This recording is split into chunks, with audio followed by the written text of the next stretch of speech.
नमस्कार दोस्तों, आज के वीडियो में आप सभी लोग का स्वागत है। दोस्तों, राज्यसभा में भी वक्फ संशोधन विधेयक पास हो गया है। राज्यसभा में इसके फेवर में 128 वोट पड़े और वही इसके अगेंस्ट में 95 वोट पड़े। इससे पहले दोस्तों, जैसे कि आप लोग जानते हैं कि लोकसभा में भी यह बिल पास हो गया था। लोकसभा में इस बिल के फेवर में 288 वोट पड़े थे और वही इसके अगेंस्ट में 232 वोट पड़े थे। इस तरह से दोस्तों, अब इस बिल को अब राष्ट्रपति के पास मंजूरी के लिए भेजा जाएगा।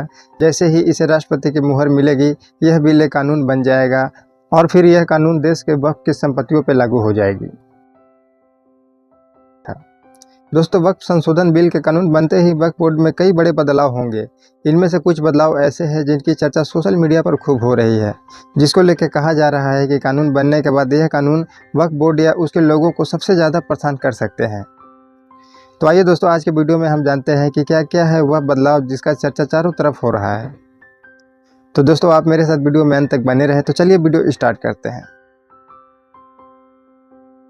दोस्तों, कानून बनने के साथ सबसे पहली बदलाव यह होगा कि वक्फ की जितना सारा डाटा है उसे सब ऑनलाइन करना होगा। कहा जा रहा है कि कानून लागू होने के 6 महीने के भीतर ही हर वक्फ संपत्तियों को सेंट्रल डेटाबेस पर रजिस्टर करना अनिवार्य होगा। इसके साथ ही वक्फ में दी गई जमीन का पूरा ब्यौरा ऑनलाइन पोर्टल पर 6 महीने के अंदर अपलोड करना होगा। लेकिन दोस्तों, यहाँ कुछ मामलों में टाइम लिमिट को बढ़ाया भी जा सकता है। दोस्तों, यह कानून बनने के बाद यह भी बड़ा बदलाव होगा कि जमीन का जितना सारा डाटाबेस है उसे ऑनलाइन करना होगा।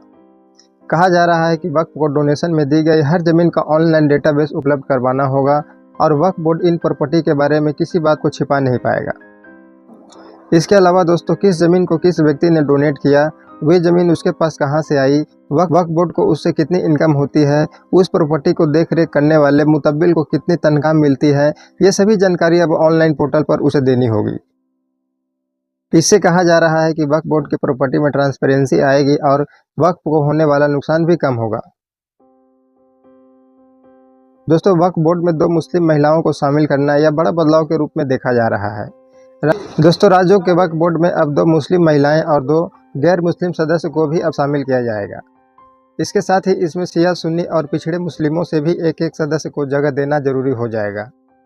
इसके अलावा कहा जा रहा है कि इस बोर्ड में बोहरा और आगा खानी समुदाय से भी एक सदस्य होना चाहिए। दोस्तों, केंद्र सरकार सेंट्रल वक्फ काउंसिल में अब 3 सांसदों, लोकसभा से 2 सांसद और राज्यसभा से 1 सांसद को रख सकेगी। यह जरूरी नहीं है कि वह मुस्लिम ही हो। अब तक दोस्तों तीनों सांसद मुस्लिम होते थे। दोस्तों, अफसर के पास होगा विवाद निपटाने का अधिकार। यह बदलाव भी वक्फ बोर्ड में एक बड़ी बदलाव के रूप में देखा जा रहा है। दोस्तों, अब किसी भी विवाद की स्थिति में स्टेट गवर्नमेंट के अफसर को यह सुनिश्चित करने का अधिकार होगा कि संपत्ति वक्फ की है या नहीं। हालांकि दोस्तों, बिल के प्रावधान को लेकर विपक्ष ने इस पर कड़ी आपत्ति जताई थी। दोस्तों, अब आम नागरिक सिविल कोर्ट या हाई कोर्ट में अपील अपना कर सकेंगे। इस बदलाव को भी अब बड़ा बदलाव के रूप में देखा जा रहा है। दोस्तों, अब जमीन पर दावा करने वाले लोग ट्रिब्यूनल या रेवेन्यू कोर्ट में अपना अपील कर सकेंगे। साथ ही साथ सिविल कोर्ट या हाई कोर्ट में भी अपील कर सकेंगे। अभी तक दोस्तों, वक्फ ट्रिब्यूनल के फैसलों को सिविल या दूसरे अदालतों में चुनौती नहीं दी जा सकती थी।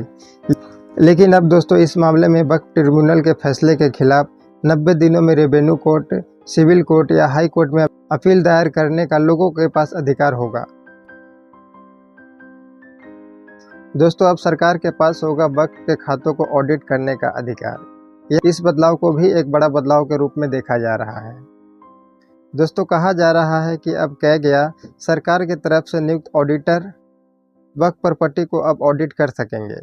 यानी अब केंद्र और राज्य सरकारों के पास वक्फ के खातों को ऑडिट कराने का अधिकार होगा, जिससे किसी भी तरह का भ्रष्टाचार को रोका जा सकेगा। अब दोस्तों, वक्फ बोर्ड सरकार को कोई भी जानकारी देने से मना नहीं कर सकता है और अब वक्फ बोर्ड यह भी नहीं कह सकता है कि कोई ज़मीन सैकड़ों साल पहले से किसी धार्मिक मकसद से इस्तेमाल हो रही है तो वह ज़मीन उसकी है। दोस्तों, अब महिला भी वक्फ की ज़मीन में होगी उत्तराधिकारी। यह बदलाव को भी बड़ा बदलाव के रूप में देखा जा रहा है।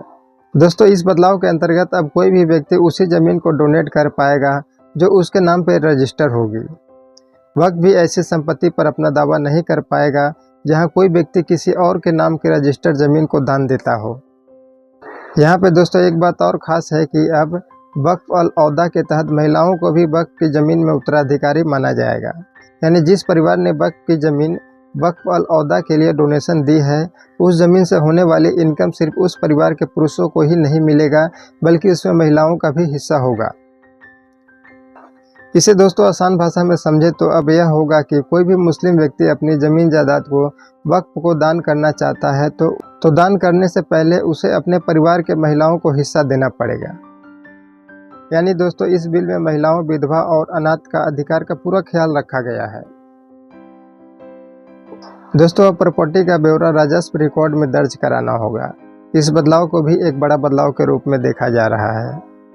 दोस्तों वक्फ कानून की धारा 40 को ख़त्म करना भी इसमें एक बहुत बड़ा बदलाव माना जा रहा है। इसके तहत दोस्तों पहले वक्फ को किसी भी संपत्ति को अपनी संपत्ति घोषित करने का अधिकार था, जो कि अब ख़त्म हो जाएगा। अब दोस्तों वक्फ बिना किसी दस्तावेज और सर्वे के किसी ज़मीन को अपना बतलाकर उस पर कब्जा नहीं कर सकेगा।